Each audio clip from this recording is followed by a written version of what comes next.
Buenas tardes, bienvenidos a nuestro podcast LP, Letras y Poder, de la Asociación Letras, Ciudadanía y Política. Hoy día estamos con el invitado Guillermo Bermejo, el cual es congresista actualmente y busca postular a la presidencia. Bueno, un gusto, chicos, de verdad estar aquí, así que estamos listos para el interrogatorio correspondiente. Ok, primero vamos a comenzar con las preguntas de su inicio en la política, su formación, y comienzo, ¿no? ¿Cómo empezó su incidencia en movimientos de izquierda y si alguna vez tuvo un referente que fue un antes y un después?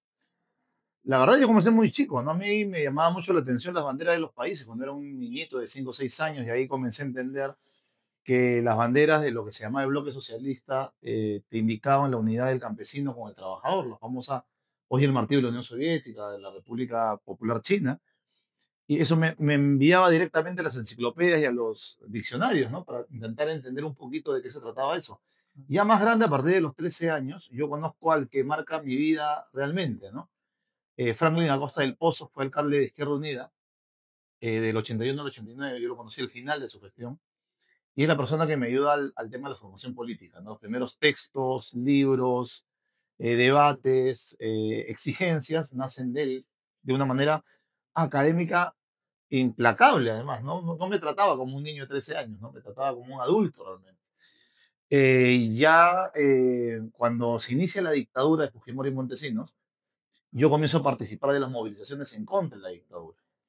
Hacia el año 97 somos parte de lo que se llamó el Comité 4 de Junio, hacia finales del 99-2000, de la Federación de Estudiantes del Perú, y me correspondió a nombre de la Federación de Estudiantes del Perú ser representante en la famosa Marcha de los Cuatro Suyos, ¿no?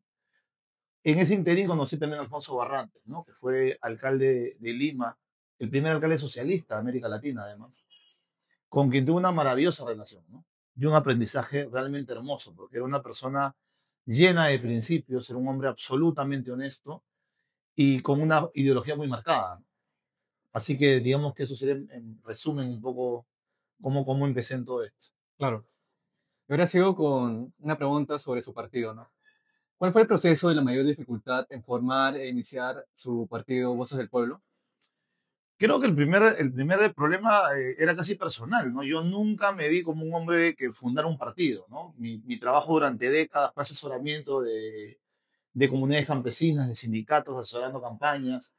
Es como yo era como el hombre detrás, ¿no? Ahora por la coyuntura que se dio a partir de los últimos años me tocaba encabezar. Y fue el equipo que me acompaña el que me termina convenciendo.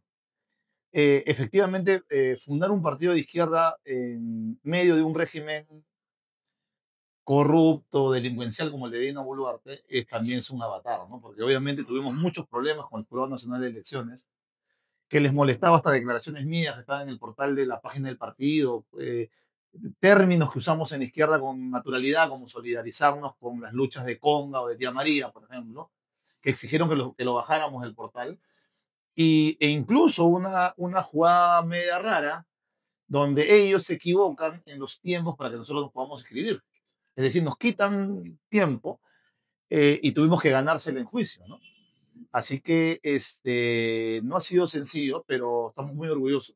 Sentimos que hoy el partido es parte de una alianza que sí significa un bloque de izquierda sólido de cara al 2026. ¿Desde hace cuándo está formando este partido?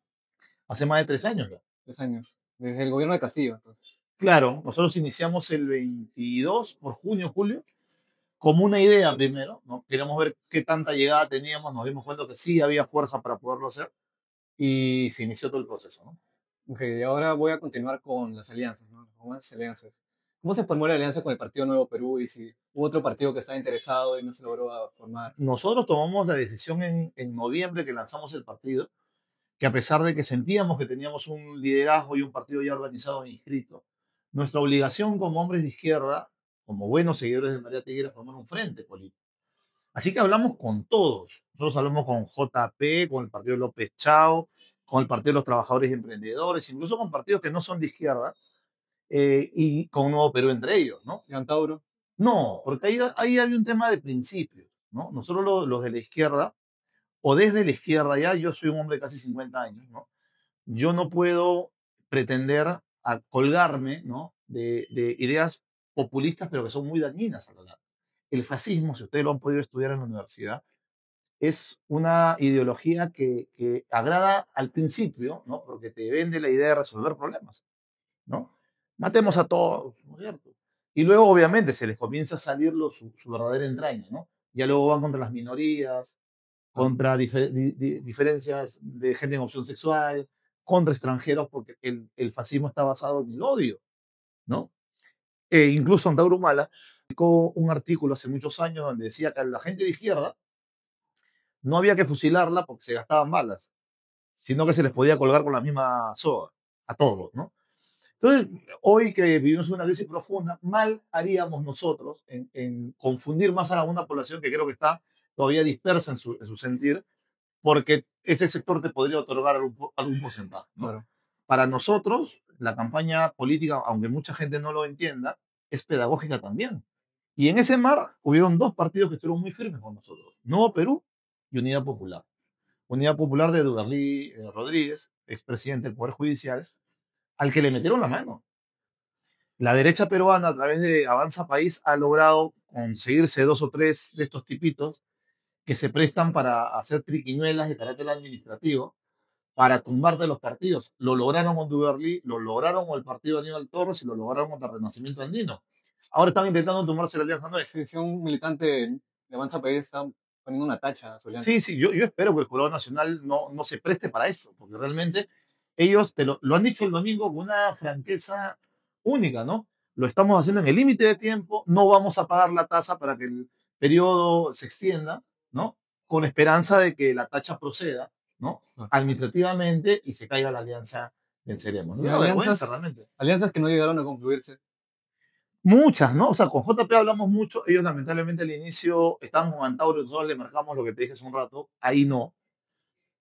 Con Roberto Sánchez, que es mi amigo, además somos parte de la misma bancada, lo hablamos hasta faltando 2 días para el cierre del tema de las alianzas, ¿no?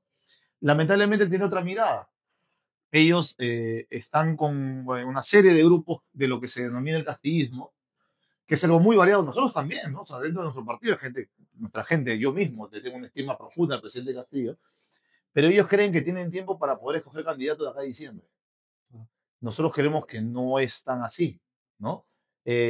Hablamos también con López Chao, pero él tenía ya decidido ser él el candidato, ¿no? O sea, no él y nadie más que él, y la alianza tenía que ser con su símbolo, con el nombre de su partido, y a mí me propuso una cosa que yo no puedo aceptar, ¿no? O sea, primero, sacar la Asamblea Constituyente de bandera, para mí eso es innegociable, y lo segundo, que su alianza llegaba hasta con sectores de derecha, y dijimos, no, pues compadre, una cosa es la unidad y otra cosa es un Frankenstein. Con Rafael Belaúnde, Con de Rafael Libertad Veloz, Popular. imagínate, ¿no? Un terruqueador profesional, ¿no?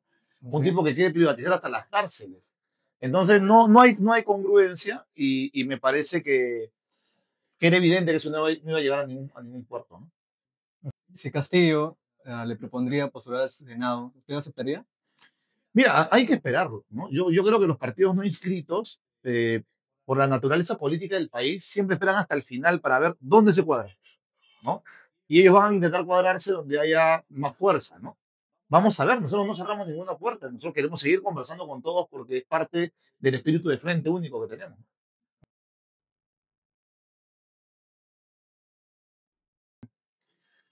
Ahora iremos con unas preguntas más técnicas que tienen que ver con los problemas del país y sus propuestas. Ajá, el Ya. economista me va a preguntar, ¿no? Ok. Usted ha mencionado la importancia de industrializar el país, ¿no? Ujú. Especialmente la minería. Pero ¿cómo se lograría esta si los costos asociados como la falta de ferrocarriles o carreteras en mal estado, por último, una falta de mano de obra calificada, pueden prohibir hacer esta inversión? ¿Cómo lo propondría? Pero claro, pues un proyecto que tiene que comenzar en algún momento. El 2021, cuando recién ganamos las elecciones, a mí me hicieron un estigma de que yo era el más radical del gobierno. Y saliendo de una reunión por Palestina, me encontré con el embajador de Corea del Sur. Y me propuso almorzar juntos, porque él pensaba que yo era un radical que no quería inversiones, ¿no? Y comenzamos a hablar de este punto fundamental de la industrialización, que las empresas coreanas no hacen, por ejemplo, en Perú, pero las hacen en Bolivia, las hacen en Chile, las hacen en Brasil, en Colombia y Ecuador. Menciono estos 5 países porque son países vecinos nuestros, ¿no? Y hablamos, bueno, del otro tema que seguramente vamos a tocar, que es la segunda reforma agraria, pero en este tema en particular me dijo, eso fue lo que hizo Corea del Sur el año 1974. Pregúntate, si para nosotros eso sería un problema poner ferrocarriles, no. Hoy el ferrocarril que yo estoy proponiendo hacer de Tumbes a Tacna, ha salido el sector privado a decir que se puede realizar si se lo damos a los chinos en 4 años. 4 años, un ferrocarril de Tumbes a Tacna. A los chinos, Sí, claro. pero los chinos ya no tienen un puerto, ya no tienen varios trenes. Es que Entonces, eso no tiene nada que ver. Nosotros necesitamos que la infraestructura que le falta al país la pueda hacer de cualquier manera. Pues, si me propones que hay un país que lo pueda hacer mejor que ellos y en menos tiempo, perfecto. sí, más que todo es por los intereses de China, ¿no? La ruta de seda que tanto se menciona. Pero esa ruta nos conviene. Entonces es un tema que hay que seguir debatiendo porque mira, lo que nos propusieron hasta aquí en los últimos 30 años no funcionó. Yo estaba con Nicolás Lucar hace unos días y le decía, ¿a quién le funcionó esto de los últimos 30 años en el Perú? Tú tienes una minoría que está volando económicamente y una inmensa mayoría de peruanos, donde tienes 49% de niños que tienen anemia. La mitad de un país que no sabe si va a comer mañana. Tienes 1,5 millones de niños que no van a la escuela, 1,5 millones de jóvenes que no trabajan ni estudian. Tú no puedes decir que esto está funcionando. Entonces, lo que nos propuso los países del G7, vamos a llamarlo así, los países de los tratados de libre comercio, no nos ha servido. Nosotros necesitamos salir del vicio de las licitaciones. Las licitaciones es un invento neoliberal que para lo único que ha servido es que para que la corrupción se reparta las obras del país. En Nicaragua, yo estuve el 2022, me parece en julio, cuando se cumplieron 43 años de la Revolución Sandinista, y nos mostraron, por ejemplo, un hospital como el Rebagliat, que es el más grande de Lima, tal vez el más grande de Lima, más una facultad de medicina en un pueblo chiquito de Nicaragua. ¿Sabes cuánto se demoraron en construirlo? Con COVID incluido. 3 años. ¿Cuánto se demora un hospital aquí en hacerse? Ni el expediente técnico te lo hacen en 3 años. ¿Por qué? Porque lo hacen a través de las licitaciones. Pero lo agarra el gobierno uno y trae su licitación y trae al que le hace el análisis de la obra y luego cambian de ministro y de nuevo hay que contratar una nueva empresa para que evalúe las cosas. Eso, ¿sabes qué? Tiene que terminarse. Porque el Perú le debe, además de esto que es un proyecto nuestro de industrializar el país, le debe, por ejemplo, 65 hospitales a la gente. Y no lo haces nunca. Y la plata está. No es que no hay plata. La plata existe, pero la usas mal, ¿no? Ok. Entonces, por lo que entiendo, propone obra pública en vez También de el Estado, licitación. donde no esté el privado, tiene que entrar el Estado, como pasa en cualquier país. Lo que pasa que en el Perú la Constitución le prohíbe al Estado participar. Tú puedes ver algo que se está cayendo a pedazos, pero te dicen, ¿no? Ah, pero el privado lo puede hacer, pero no lo hace. O sea, por ley, porque ellos han sido más papistas que el Papa. Cuando se habla del modelo económico, nadie lo hizo así. O sea, nosotros tenemos en el Perú contratos con empresas chilenas, argentinas, brasileñas o colombianas que son o públicas o mixtas. Ellos también aplican de alguna manera el mismo modelo económico, pero no se han cortado los brazos para que el Estado no participe. Si no hacemos eso, estamos condenados a seguir el mismo camino que hemos tenido hasta el día de hoy. Y ese no ha funcionado, ¿no? Bueno, sigo con una pregunta sobre formalidad. Dada que la alta informalidad laboral del país está estrechamente vinculada a la rigidez del régimen laboral y la baja productividad de los trabajadores, especialmente para las microempresas, que estas representan el 90% de toda la informalidad. Así que vienen dos preguntas. ¿Propondría eliminar o reformar un régimen laboral? O tal vez... Oye, ¿y cómo aumentaría la productividad de los jóvenes? Es que es muy sencillo. Hablábamos de la industrialización, por ejemplo, hace un rato, y es la única forma de que se vean beneficiados no solamente la clase trabajadora, sino también las microempresas. Ya. Si tú generas una ciudad industrial, ¿qué te viene a la cabeza? Tienes que hacer la ciudad industrial como tal, ¿no es cierto? La maquinaria como tal. Eso significa que las ferreterías van a tener que vender más. Eso va a significar que las ladrilleras van a tener que vender más. Eso va a significar que necesitan más puestos de trabajo. La industria como tal, en determinados minerales que son muy potentes, como el litio, como el hierro, como el oro, va a necesitar mucho personal calificado además. Y eso genera una revolución laboral realmente. Entonces, lo que hoy es 80% de informalidad, lo que hoy es acepta el trabajo que hay, porque si no lo aceptas, atrás tuyo vienen 20, ya no va a poder ser así, ¿no? Eh, es un error creer, y eso lo hemos aprendido quienes hacemos política y quienes hemos tenido la oportunidad de mirar el Estado. La ventaja que tenemos nosotros es que sabemos que no se trata de poner leyes que suenen bonitas, ¿no? Las leyes pueden decir muchas cosas, pero no se condicen con la realidad. El cambio de las sociedades se da en materia económica. Por eso la necesidad de la industrialización es potente. Al margen no solamente de la ciudad industrial que yo te decía, es que ¿dónde van a vivir los trabajadores de ese nuevo polo industrial del país? Vas a tener que construir viviendas. Cuando tú revisas qué pasa en Estados Unidos, por ejemplo, en zonas mineras, es que toda la masa trabajadora se muda a un lugar y vive con su familia. Eso trae mini mercados, supermercados, gasolineras, Claro, venta de ropa, venta de música, discotecas, restaurantes. Esa es la forma de tirar para adelante el tema claro, pero con económico. respecto a la formalidad, una propuesta para formalizar a las personas. No, pero mira, a ver, como te digo, el tema es, primero es entender como una salida económica el tema de la industrialización. Las escalas, el sueño mío siempre va a ser la estabilidad laboral. Siempre. Yo soy un hombre de izquierda formado, incluso la Constitución del 79 te garantizaba la estabilidad laboral, ¿no? Lamentablemente la estabilidad laboral está mal vista porque diversos gobiernos utilizaron lo de la estabilidad laboral para meter a sus partidarios dentro de los ministerios y dentro de las empresas que en su momento tuvo el Estado. Entonces se convertían en agencias de trabajo. Por eso la gente decía, si así va a ser la estabilidad laboral, no la queremos. Y los empresarios se agarraron de esos malos ejemplos para trasladarlo al tema privado.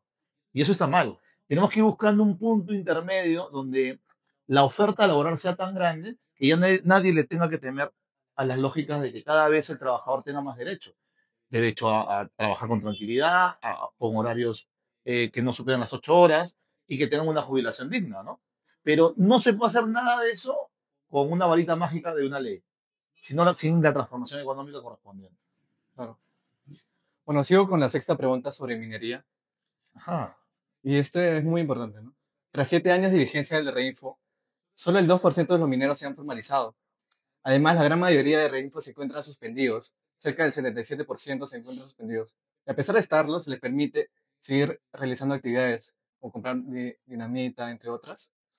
O sea, en la práctica se ha convertido en un salvoconducto para mineros sin intención de formalizarse en verdad. Primero, quisiera hacer esta pregunta, ¿no? ¿Cuál fue su votación con respecto a la ampliación de Reinfo? Y segundo, si propondría otro registro de la eliminación de este. Sí, claro, mira, en primer lugar, el tema hay que separarlo en dos bloques que la gente pueda entender. El debate no es reinfo sí, reinfo no. ¿No? La Sociedad Nacional Minera ha querido llevar la discusión a reinfo sí, reinfo no. ¿No? El comercio, Canal N, reinfo sí, reinfo no. Yo estuve con ellos y me hicieron la misma Sí, pregunta. pero también la Confemín. ¿Ah? También la Confemín con Pero, respecto a decir claro, Reinfo sí. pero ¿por qué? ¿Por qué? Porque lo que te establece el Estado para formalizarte, se nota que si es en un salón, ¿no? Con 4 técnicos de esos que en su santa vida han pisado las zonas mineras informales del país y confunden a la población creyendo que el minero informal es lo mismo que el minero ilegal. Yo conozco las zonas de minería informal. Yo hice un artículo en Madre de Dios el año 2017-18 que yo recé en Perú, ¿no? Y tú tienes en la misma carretera a la derecha La Pampa y más adentro a los mineros informales. En La Pampa, curiosamente, todo ese camino está la SUNAT, la policía, el ejército, y La Pampa actúa con absoluta impunidad. Curioso, ¿no es cierto? Es el Estado que debería combatir al ilegal, pero intentar formalizar al informal. Estamos confundiendo a los macro, ¿no? Estos que tienen superdragas y que se devoran el medio ambiente y que se llevan oro por kilos, los estamos confundiendo con mineros que sacan 5 gramos de oro a la semana y con eso le dan de comer a su familia. Creer que lo mismo es madre de Dios que patás, o patás que nazca, o nazca que piura, es solamente de funcionarios que en su vida han caminado este país. Entonces, no, le va a tener reinfo sí o reinfo no. El problema es que si tú anulas el reinfo, como que es un sector de la sociedad desinformada, tú mandas a la ilegalidad a 500.000 de trabajadores. ¿Qué hemos dicho nosotros? Que las concesiones se reviertan al Estado, porque los concesionarios terminan siendo pequeños terratenientes, o pequeños o grandes terratenientes, que no invierten un centavo en la zona minera y que le alquilan al pequeño minero, ¿no? Un pedacito de tierra para que pueda sacar el oro. Adicionalmente a eso, nosotros que hemos dicho, y yo lo tengo como proyecto de ley, que el Congreso no quiere ver, ni siquiera lo quiere dictaminar, la certificación del oro en el Perú. ¿Qué tenemos que hacer para separar la paja del trigo? Aquellos que están acostumbrados a que el oro ilegal, ¿no? Se vaya al mercado negro y se vaya por frontera, obviamente que nunca van a querer formalizarse. Nosotros decimos que se certifique para que ese pequeñito, ese chiquito que saca 5 gramos a la semana, se lo pueda certificar y se lo pueda vender a una joyería. O se lo pueda vender al Estado. Es una propuesta también interesante. Recuerda que hoy el oro Cuando ustedes no habían nacido, el oro estaba a $400 la onza. Hoy está a 3.300. Todo el mundo ya no ahorra, en los países grandes ya no ahorran en dólares, ni en euros, ni en bitcoins. La gente ahorra en oro, ¿no es cierto? Y el Perú está permitiendo, por irresponsabilidades de los que están en el negocio del oro turbio, desviar la atención de la problemática. Entonces, que se revierta las concesiones al Estado, que el Estado las vuelva a entregar a quienes sí quieren invertir con los preceptos que suceden una vez más en los países vecinos. Tú no puedes permitir ponerles estándares de calidad a que ese minero de 5 gramos a la semana jamás va a llegar. El Estado debería participar con insumos que no le hagan daño a la naturaleza, con un impuesto para revertir los daños que se puedan realizar, porque eso es lo real. En el otro extremo están otros amigos que creen que vivimos en Avatar, ¿no? Y en Avatar no vivimos, vivimos en este país. Pero también está el lado de la Confemín que dice que hay que expandir el Infoca. Pero si conversas con ellos, este tipo de propuestas sí las entienden. Ya. En lo inmediato que tienes tú un Congreso que no comprende la realidad o sectores del Congreso que tienen intereses, ¿no es cierto? Sean con la CONFIEP y la Sociedad Nacional de Minería o sea con la CONFEMIN, ¿no? Pero los que estamos mirando el problema en su conjunto con la complejidad territorial y geográfica que tiene el Perú, ¿no? Tenemos una propuesta clara al respecto. Y que sí la entienden, ¿eh? Incluso también los sectores que, aunque parece que les estuviera dando con palo, los sectores privados de derecha, podemos, también lo entienden. Lo que pasa es que la pelea es muy inmediato, porque ilegalizar, ilegalizar a los informales sería una tragedia. En países como Colombia, cuando no se quiso tocar este tema, aparecieron lo que ya comenzamos a ver ahora con los asesinatos que hemos visto, ¿te acuerdas en Patás? Que ya aparecen grupos paramilitares que se adueñan de la zona y en los hechos gobiernan en complicidad con las autoridades, pues, porque ¿de dónde van a sacar dinamita, granadas, fusiles? ¿De dónde? Si eso solamente lo puede tener la policía y las Fuerzas Armadas. Entonces, estamos a tiempo de cortar este cáncer, ¿no? Pero sin la participación del Estado, que es lo que esta Constitución nos niega, es imposible. Justamente voy a ir a un tema que a usted le interesa bastante, sobre la Asamblea Constituyente. Ya. Usted ha mencionado varias veces la necesidad de una nueva constitución, ¿no? Mi pregunta va más dirigida al capítulo económico. Este capítulo contiene artículos que promueven la libre iniciativa privada, la salud, la educación y infraestructura, en otros. Así que, ¿qué opina al respecto sobre el capítulo económico? Vamos a hablar con números, ya que tú estás estudiando economía, ¿no es cierto? Ya. En salud le debes 65 hospitales a este país luego de 33 años de aplicación de ese capítulo económico. En educación tienes 1,5 millones de niños que no están estudiando el día de hoy. En iniciativa privada, las iniciativas privadas están curiosamente, qué curioso, ¿no? Porque las iniciativas privadas están ligadas a los contratos que le puede dar el Estado. Yeah. ¿Qué gran inversión privada en beneficio de la gente ha nacido fuera de papá gobierno? Dame una, en 33 años. Telefónica se la quitaron al Estado y mira cómo la están devolviendo. Están a punto de sacarle la vuelta al Estado con miles de millones de dólares de deuda, tercerizándolo. ¿Cómo se llama eso? Eso se llama ser testaferros. Están buscando un testaferro argentino para meterle la yuca una vez más al país, ¿no es cierto? ¿Qué más han hecho? Las minas o los pozos de petróleo que están en Piura, que quieren quedarse los 20 años más, tienen el mismo grifo de hace 30 años cuando era del Estado. Claro. Es decir, lo pintaron, le cambiaron de color y ahora nosotros pagamos por el petróleo como si lo trajeran de Dubái. Entonces, esto es una farsa. Claro, ¿no? Pero la experiencia del Estado empresario demuestra que, según el BCR, las empresas estatales no financieras perdieron 7.000 millones de dólares. Bueno, ¿cuánto hemos perdido con Telefónica? Telefónica, bueno, ha sido... Por ejemplo, ¿cuánto hemos perdido en materia ambiental con las mineras que han deforestado la Amazonía, la sierra, las lagunas y demás? Ya, pero cuando se quiera una empresa privada, no estoy es lo que lo sufren sus accionistas, no el Estado. Como que no, ¿quién repara finalmente el desastre? No sé, me tendría que decir una. Es que no existe. ¿Qué hacen las empresas mineras? Grandes partes de los pasivos ambientales que tiene el país se dan por minas que no se cerraron bien. Te lo explico para que veas cómo piensa un empresario modo Perú, ¿no? Yo saco oro de este socavón, pero ¿sabes qué? Me quedan solamente 2 lingotes de oro para sacar. En mi suma y resta ya no me conviene, porque lo que yo tengo que invertir para sacar esos 2 lingotes ya no me conviene. ¿Qué hacen? Se declaran en quiebra y no cierran la mina. Ahí se meten los mineros informales. Porque para tú, señor empresario, Invertir con tu maquinaria no te conviene esos dos lingotes, pero para esos chiquititos de aquí que se están pasando hambre, se meten y comienzan a utilizar ese Claro, pero socavón. usted ya se refiere Pero a organizaciones sin criminales, ¿no? defender, no, no. Pero A espérate, gente que no respeta la ley, lo sé. que no está fiscalizada por el Estado. ¿Cuánto le debe hoy el sector privado al Estado? ¿Y cuánto ellos quieren pagar? El 87% de las deudas, 87% de las deudas de los privados están judicializadas, porque simplemente han encontrado la llave, porque esa llave se la dio esta constitución, se la dio esta constitución, para que si no me gusta lo que me exige la ley pagar, yo me voy a juicio. Y esos juicios duran 20 o 30 años. Y como demoran tanto, la empresa desaparece, cambia de rubro, cambia de accionistas. ¿Eso no es también actuar como organización criminal? Yo diría que sí, ¿no? Claro, Odebrecht, por ejemplo, ya no se llama Odebrecht, ahora tiene otro nombre y sigue trabajando en el Perú. Eso no defiende el Estado empresario que critica el BCR, porque yo te he dicho hace un momento, lamentablemente el gobierno de García, para ser más específico, ¿no? Utilizó el Estado como una agencia de empleos en las empresas estatales y en el Estado mismo. No ha sido diferente a aquellos que hablan de este asunto del neoliberalismo y la mano invisible del mercado que no existe, y te lo voy a demostrar, ¿ya? En teoría, el libre mercado significa que el Estado no participa en la economía, ¿verdad? claro que los privados se manejan en la economía con Cierto, competencia. perfecto. Dime un país que haga eso, y no lo No, vas a encontrar, excepto este, y no lo vas a encontrar. Te voy a dar un ejemplo, yo te voy a decir la cifra, y te voy a decir en dónde la ponen, y tú me vas a decir más o menos qué país se te ocurre.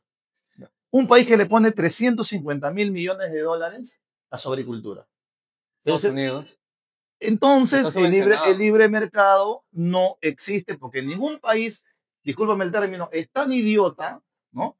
De no subvencionar a sus agricultores por un tema de estrategia de defensa nacional. Si Estados Unidos o nosotros mañana entramos en guerra con un país y lo que nosotros necesitamos para darle de comer a nuestra gente no lo producimos nosotros y nos hacen un cerco naval, nuestra gente se muere de hambre. Es decir, el trigo para el pan que te comes, que nos comemos todos en la mañana, los cereales como la cebada, el arroz, incluso la papa del pollo a la brasa, que lo traemos del extranjero. Si tuviéramos una guerra con un país que nos hace un cerco naval, no comemos, porque Perú ya no lo produce. ¿En beneficio de quién? De 3 o 4 empresas exportadoras de productos no tradicionales en materia agrícola. Y tienes 2.200.000 campesinos que hoy no reciben un centavo para la agricultura familiar, que es la que sí abastece los mercados de las ciudades. Entonces, dentro de esta constitución, eso se permite. ¿Y qué estás logrando? Uno, que el campo envejezca. La gente del campo es mayor de edad. Pregúntale, no sé si en la universidad ustedes se ve, pero pregúntale a aquellos que han tenido abuelitos o abuelitas o bisabuelos, porque son más chivolos, ¿no? Campesinos, pregúntale si ellos quieren que sus hijos, sus nietos, sus bisnietos sean campesinos. La respuesta es no. Pero si tú te vas a Europa, te puse Estados Unidos como un ejemplo. Yo he estado en Europa, yo conozco casi 22 países de Europa, y cuando tú vas para el campo, oiga, maestro, ese campo está verdecito, el Estado participa, la maquinaria la pone el Estado, la asistencia técnica la pone el Estado, pero una cosa adicional, el Estado protege la producción nacional. Anda, véndele manzanas pues a California, te reto. Véndele leche a Holanda, vamos, te reto. Véndele queso a Suiza, te reto. Y no lo vas a poder hacer porque ellos no son sonsos. Los únicos sonsos que hemos sido más papistas que el Papa somos nosotros. Chile, del que los fujimoristas y la derecha se agarraron como ejemplo, el cobre, que es su principal fuente de ingresos, ¿a quién le pertenece? Al Estado. El cobre es estatal en Chile. El Perú tiene contratos con empresas brasileñas, colombianas, chilenas, argentinas, que son o mixtas o estatales. ¿Han fracasado esas empresas? No, acá te meten el cuco porque ellos quieren seguir manejando el país como si fuera una torta para repartirse. Pero Petroperú está quebrada. Pero Petroperú es estratégico. Eso, mira, te voy a explicar una cosa. En Alemania, por ejemplo, en los peores años de la construcción, donde hubieron, que es muy largo de explicar ya, pero hubieron graves problemas en el tema de la construcción, la empresa estatal de acero se vio subvencionada casi por 10 años en Alemania. Los alemanes llegaron a la conclusión de que no se pueden dejar de construir casas, que la gente necesita casa donde vivir y que era mejor que el Estado subvencione el acero para que la gente tenga casas. Nosotros necesitamos petróleo, necesitamos transformar nuestro petróleo en combustible? ¿Sí o no? Esa es la única pregunta que hay que hacer. ¿O tenemos que seguir pagando $130, $100 o $90 por barril? Ojo, no barriles que vienen del extranjero, barriles que hoy le pertenecen a empresas privadas del Grupo del Comercio, entre otras, ¿no? Y que la sacan del suelo peruano y que te la venden a precio internacional. El costo de producción de un barril de petróleo en suelo peruano es $22 y te lo venden a 70, a 90 y cuando hay guerras a 120, a 130. Eso no es posible, por eso ellos no quieren Petroperú, porque si Ok. Petroperú levanta cabeza, recupera los pozos petroleros, comienza a producir el petróleo que sí necesitamos Ok. con Por lo urgencia, que ¿no? entiendo, entonces, si es presidente, va a seguir financiando Petroperú. Vamos a recuperar las Sin ningún riquezas. cambio, ¿Ah? sin ningún cambio en la dirección. Sí, claro, mira, hay cosas que sí hay que criticar ahí. Una vez más lo que te decía, porque golpeó al gobierno de García, el primer gobierno de García, por este tema de las empresas del Estado.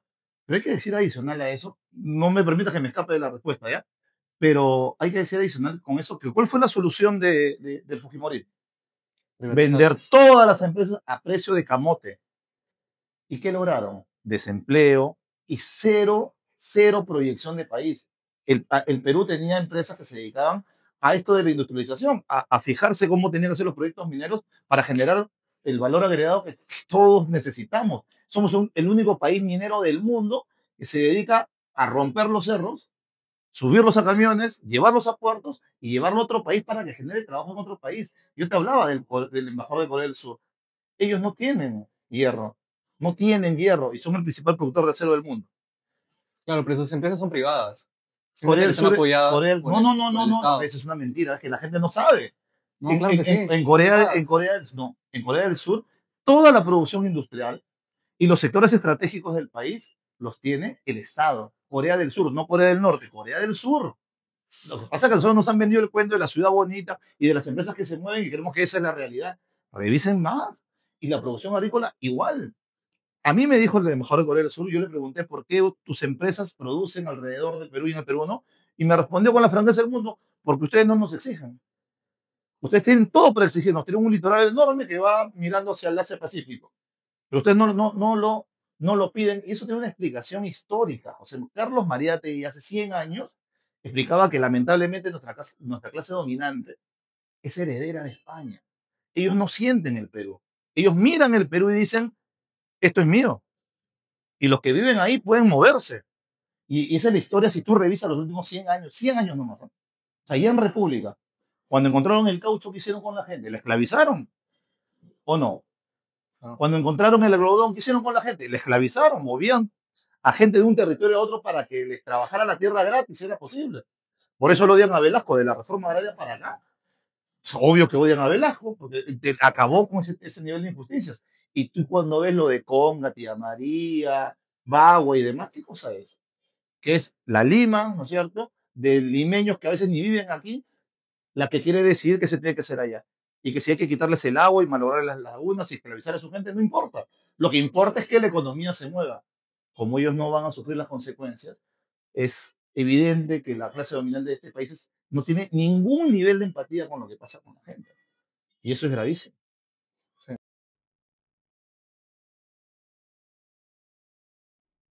Ok, retomando las preguntas. Con respecto a política exterior, tenemos que hacer la pregunta necesaria, imposible de no mencionar. Y es con respecto a Venezuela. Usted fue veedor internacional, de hecho, Así de es. estas últimas elecciones. Así que, ¿tiene alguna opinión sobre el informe del Centro Carter que dijo que estas elecciones no fueron democráticas? El Centro Carter luego ha sacado un nuevo informe, ¿no? Y en ese nuevo informe dice que la única preocupación que tuvieron ellos fue que hubo un atentado contra el tema electrónico de Venezuela, ¿no? El mismo Centro Carter ha estado en casi todas las elecciones de Venezuela y las ha validado. Es imposible un fraude en Venezuela ¿No? ¿Sí? porque el mecanismo de votación es muy interesante. O sea, ha sacado un Te lo nuevo explico. informe, ha sacado un nuevo informe. Hicieron una entrevista en el Diario de la República y explicaron que básicamente se enfocaban en que se fue la luz y que eso les pareció que generaba dudas acerca Claro, de la porque yo validez tengo del. entendido que el Centro Carter ha dicho explícitamente que las libertades se encontraban restringidas para el conjunto de los ciudadanos. El Consejo Nacional Electoral actuó con parcialidad y hubo un abuso por parte del oficialismo de recursos públicos para fines proselitistas. Bueno, eso habría que analizarlo, pero en el punto exacto del tema de la elección no se ha demostrado en ningún nivel que haya habido un fraude electoral, por ejemplo. Y te quiero explicar por qué. Cuando tú vas a votar a Venezuela, eh, el tema técnico es bien importante, ¿no? Tú apareces en una pantalla, solamente tu huella digital puede activar el papelito de voto que te van a dar, ¿no? Eh, y ese papelito tú lo guardas en una hoja. Es decir, se valida dos veces tu voto. La misma cantidad de papelitos tiene que ver con la misma cantidad de huellas digitales y el tema de la votación. Claro, pero eso no sirve Entonces, si el Consejo Nacional está tomado por el oficialismo. es que eso no es El cierto. presidente Eso no del es cierto. CNE ha sido militante Pero del partido. el ser parte de la vida política no te quita la posibilidad de tener un alto cargo. Por ejemplo, ¿no es cierto? Una cosa que no se habla, en Venezuela participaron 10 candidatos presidenciales. Y excepto uno, ¿no? Todos los demás partidos políticos que participaron en esa elección validaron la elección, ¿no? Tú no puedes andar cantando fraude antes de las elecciones. Me parece que no es muy democrático que digamos. Y si finalmente tú crees que va a haber fraude, ¿para qué participas? ¿No? El caso de la señora María Corina Machado, de lo que tanto se habla, ellos dijeron que tenían actas, ¿no? Donde demostraban el fraude. La página ya la borraron. La página no existe. Y yo reté a periodistas de acá de la capital peruana a que entraran a la página de la señora María Corina Machado para que se rían de las cosas que estaban colgadas ahí. Nadie quiso hacer el contraste, ¿no? Pero fuimos además, y eso es importante decir, más de 1.000 veedores internacionales. Entonces, que los 1.000 vimos mal, nosotros no sabemos ver, nosotros entramos a donde quisimos, Sí, pero los a los veedores lugares. internacionales serios, digamos, como la Unión Europea, no fueron invitados. Es que tú no puedes aparecerte en una elección, tú tienes que ser invitado. Por ejemplo, si mañana son las elecciones en Estados Unidos, yo me aparezco nomás y digo, bueno, soy congresista peruano y quiero revisar las elecciones en Estados Unidos, ¿ves cómo te ríes? Porque cuando se trata de Estados Unidos, no, pues a ellos no se les puede hacer. Pero han logrado una narrativa en contra de Venezuela que creemos que ellos tienen que soportar lo que nosotros les pidamos para que nos demuestren si es cierto o no. En Venezuela, en 25 años, han habido 33 elecciones. El único error que he cometido es que no ha sido la última elección a la que yo fui. Han habido dos elecciones más este año a las que yo no pude participar, ¿no? O sea, ellos han tenido más de una elección por año. Y las que han perdido dos, por ejemplo, la de la Asamblea Nacional del 2016, creo, ¿no? El mismo Consejo Nacional Electoral dio el resultado y ganó la oposición. Han- Perdón, yo digo dos porque son las más notorias. Y la del referéndum del 2005-6, que la ganó un referéndum. Joder, que acá en este país está prohibido hacer referéndum casi, ¿no? Porque si los haces luego no los reconocen. Bueno, en Venezuela se hizo un referéndum, perdió el oficialismo y ganó la oposición. Y han ganado cantidad de municipios, cantidad de estados, como las regiones de aquí, y ahí sí les gusta el Consejo Nacional Electoral.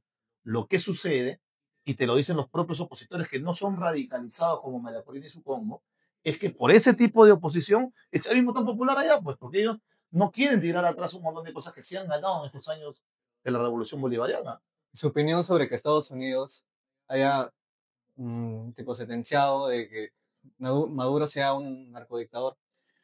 Mira, Estados Unidos es el campeón mundial del intervencionismo militar en el mundo. En sus 200 y pico años de fundación no han dejado de disparar un día contra un país. Nunca han descansado.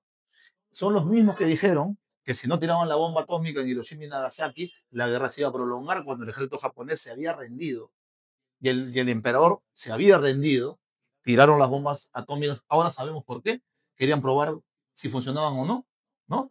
Son los mismos que casi aniquilan Vietnam, que bañaron de napal todo Vietnam, que mataron más de 1 millón de personas en Vietnam. Claro, Son los mismos que casi desaparecen Corea del Norte, que sabiendo que habían perdido la guerra para tumbar a Corea del Norte, y está Pablo Picasso, que no lo acusarán de comunista, ni mucho menos, con su famoso cuadro acerca de las matanzas en minutos que hicieron sobre miles de pobres norcoreanos.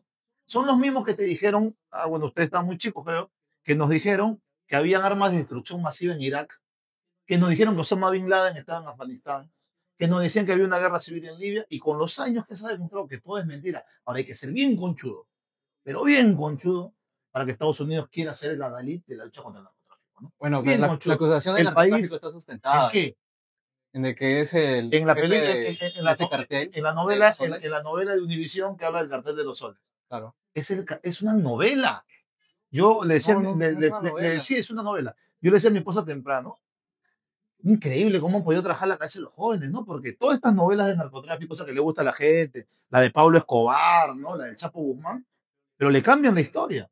Por ejemplo, esta historia de Pablo Escobar, ¿qué te dicen en un momento? Que ellos traficaban cocaína con el sandinismo en Nicaragua. Perdóname, el informe del Congreso norteamericano demostraba que la cocaína era traficada con Pablo Escobar, con Carlos Leda, con los hermanos Ochoa, a través del Canal de Panamá, cuando Noriega era el dictador que puso a Estados Unidos, y con la guerrilla, perdón, con los paramilitares contrarrevolucionarios en Nicaragua. Entonces, para usted, Maduro no es narco ni siquiera dictador. Es un Mira, presidente elegido democráticamente. pero sí, porque Ya. hay muchas formas de entender la democracia. Nosotros entendemos la democracia, por ejemplo, votando cada 4 o 5 años. A eso se reduce nuestro concepto de democracia. Que hay un montón de partidos de esos que no representan a nadie, pero tú tienes para escoger, pues, ¿no? Son lo mismo, pero en varios paquetes, ¿no? Ese concepto de democracia que tenemos nosotros. Y por lo general la derecha, conchudamente, cuando traicionan a lo que ofrecieron, te dicen, pero ya votaste y te aguantas, ¿no? Los demás países tienen derecho a tener su propia forma de vivir. Si a ti te parece más o menos democrática, no te da ningún derecho a desestabilizarlo ni invadirlo. Te voy a dar 3 ejemplos rapiditos, ¿ya? Nosotros tenemos relaciones con Arabia Saudita, por ejemplo, ¿no?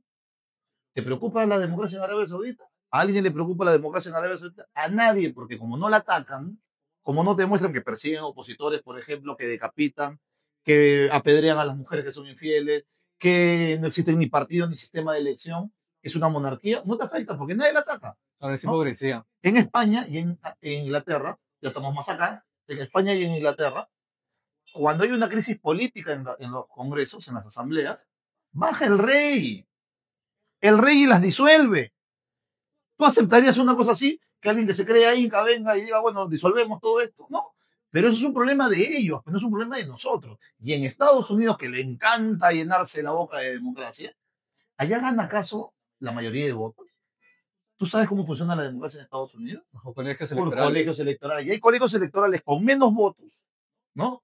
Que tienen más puntaje que otros que tienen mayor cantidad de votos. La Eso es para que elección, los la estados grandes no elección decían por los la pequeños. elección de Trump, la primera, creo, fue con 5 millones de votos menos frente a su contrincante, 5 millones de votos menos. ¿Alguien se mete para allá?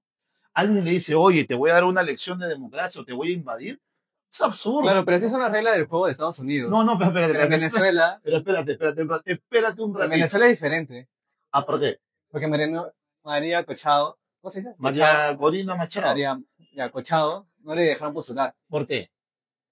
Ok. Yo te lo voy a explicar. Si el día de hoy a mí, un país cualquiera, me escoge como peruano, embajador, funciones y roles de otro país, incluso aquí, tiene que ser peruano de nacimiento, ¿no es cierto? Pues tú no puedes adoptar otra nacionalidad y ser autoridad en otro país, en una institución internacional, y luego regresar aquí y decir, porque me da mi santa gana, quiero ser candidato.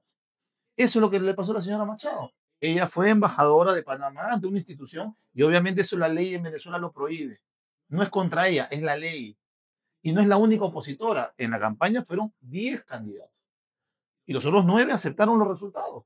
Pero esa información no llega aquí porque nosotros, que hablamos tanto de la democracia y de la libertad de expresión, no nos dan información completa. Pues nos dan la información por partes para que estigmaticemos algunos países y los tachemos. ¿Por qué? Porque si algún día los atacan, diremos, bueno, por algo es, ¿no? Ok, se entendió muy bien su punto.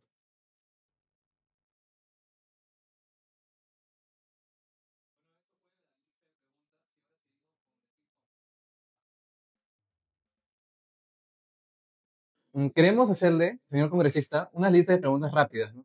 Los cuales se llaman Ping Podcast, debido a que ese es un podcast, ¿no? Obviamente, obviamente. Le voy a decir un nombre y me va a decir rápido lo que usted piensa. Que primero comencemos con personajes del gobierno y Congreso. Dina Boluarte, Traidora. Juan José Santibáñez, Muñeco de ventríloco, ¿no? Morgan Quero, Impresentable. Eduardo Salbubana, Es un compañero del Congreso, ¿no? Guido Bellido. Otro compañero del Congreso también. Fernando Respigilio, sí. Un balsero. Ok. Es un balsero, ¿no? Waldemar Cerrón. Creo que una decepción. Ok. Susel Paredes. Amiga. Está bien. Y luego seguimos con candidatos presidenciales de derecha. Philip Butters. Facho. Rafael López Aliaga. Recontra facho. Carlos Álvarez. Recontra facho. Rafael Belaunde. Ni chicha ni limonada, ¿no? No me hace nada su nombre.